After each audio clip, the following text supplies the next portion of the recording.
Reparenting Daily podcast, your free daily guide for inner child healing and repairing the relationship with yourself.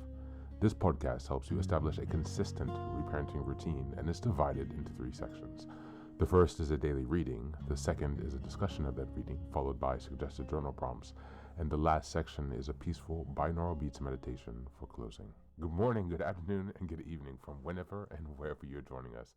I'm so glad that you can join us today on this journey of healing, self-expression, and growth. If this is your first time, welcome. As a celebration of recently passing episode 500, I've opened up a free membership tier for our Patreon community. And this is so that you can access additional resources as well as join our weekly Zoom support calls for free. I understand that there's a lot going on in the world right now, and I know that so many people are really struggling. And so my hope with this is to encourage others to take up the serious work of reparenting and to offer a free community where people can do that. I'd also like to thank everyone who's been along for the journey so far. We've passed episode 550 and continuing beyond. And so this is just a reminder to you all that this is a free podcast, but if you'd like to support the project, you can purchase the Reparenting Daily Journal where you can follow us along all year. This 333-page journal gives you extra insight and resources for each week and also provides space for you to keep your notes. Another way to support the podcast is to purchase the Fairy Tales for Reparenting series, volumes 1 through 3.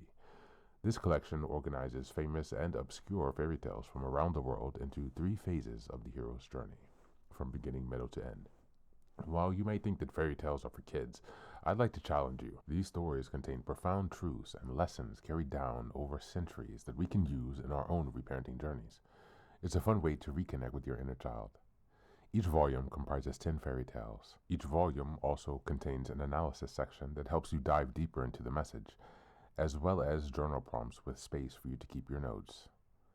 Lastly, you can also support this podcast by taking a paid Patreon subscription by purchasing some of the books that are available on Amazon or by donating on Buy Me a Coffee. You can find all this information on the Support Us section on the website. Thank you again for your time. And so now with these announcements out of the way, let's dive into today's practice.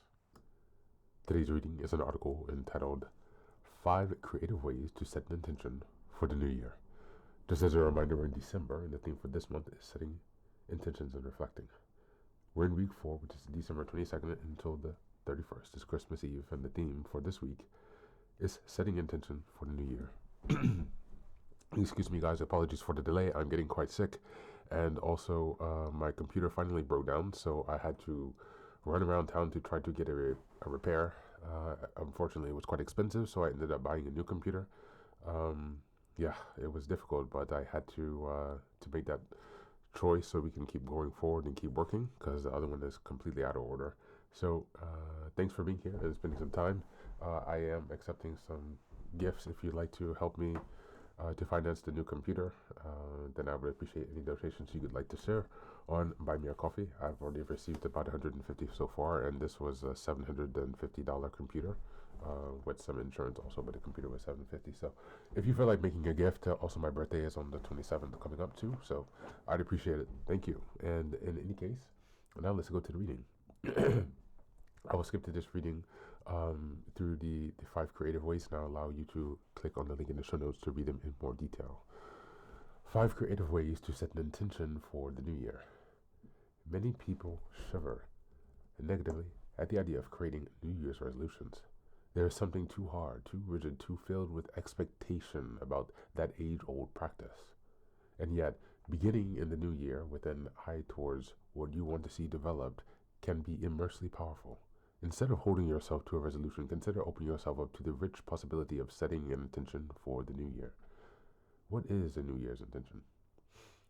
Imagine what you want from life 1 year from today. This can be big or small, tangible or abstract. Perhaps you want more spaciousness or more activity. Maybe you want to be gentler with yourself and others. Maybe you want an art studio, deeper work in therapy, to start a new business. Whatever it is, imagine it. Setting it an intention is your way of creating a North Star to remind yourself of how to get there. Intention versus resolution. New Year's resolution can make you feel boxed in. You commit to them and you feel stuck. In contrast, New Year's resolutions are strong, but also soft. They remind you that this is the way you plan to go this year. You can turn to them when you need guidance about what you might like to do next. However, they also make space for the fact that life is complicated, messy, and unfolds in ways we simply cannot predict. An intention says, if I go off course for a little bit, I'm going to be pointed loosely in the direction I want to go. 5 creative ways to set a New Year's intention. I'm just going to read them off one by one, and then I will encourage you to click on the link in the show notes to read them in their entirety. Number 1, a word for the year. Maybe I will read it. This has become a very popular way to set an intention in recent years. First, make time to dream big about your intentions for the new year. Journal, have conversations, daydream. When when you've come up with your intention, choose a single work that sums up what you're aiming for. Number 2, vision board. A vision board is another very popular example of how to set intentions ahead of the new year. Grab your piece of poster board and a handful of beautiful magazines and pictures and different elements that you would like to create a vision board for yourself with all of the images referring to your dreams and goals for the coming year. Create a playlist. Music touches your brain in unique ways. Therefore, we can harness the power of music in helping us set and attend to our intentions. Number 4, engage in somatic practice. Use your body to express and realize your intention. You might start by checking out the somatic gratitude practice. There's a link in the article. Number 5, create a calendar of intentions. Everyone is different. Some people work best with a loose frame of their intentions. Thank you, and that's reading for today.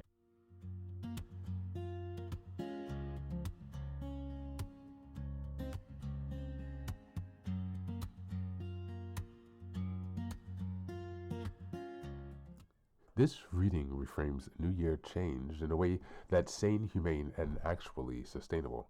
Instead of rigid resolutions that set you up for guilt and burnout, intentions act like compass and not a contract.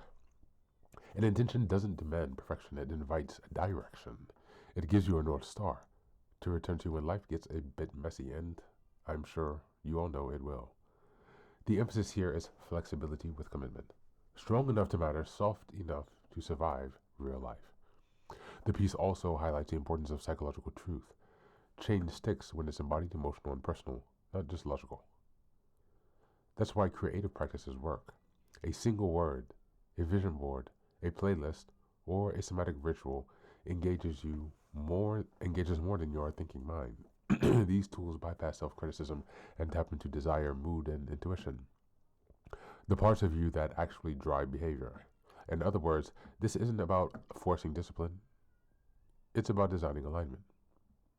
What stands out most is the permission to discover your intention to live it. You don't need total clarity on January 1st.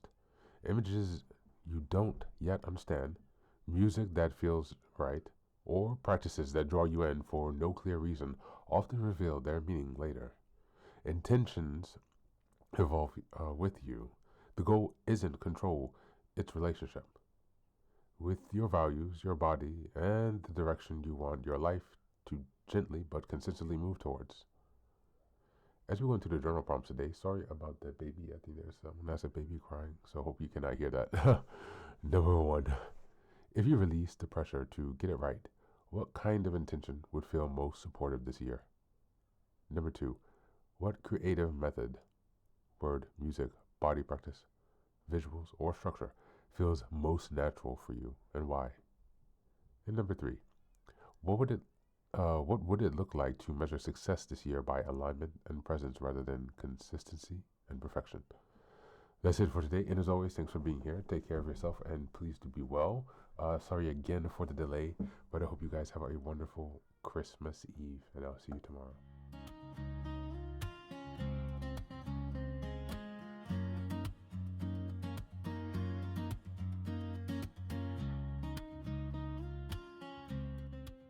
Welcome back, welcome back. Now, this is the third and final section of the daily podcast. This is your silent meditation.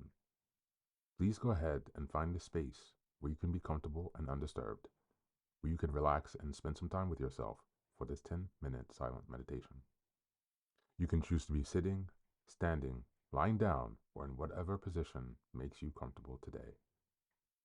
Take a moment to simply be with yourself. Focus on your breath and gently connect with each part of your body. If thoughts arise, don't let them overwhelm you. Just observe them without attachment. Imagine them as leaves drifting down atop a river, passing by without needing your engagement. Stay present, grounded, and open to this moment.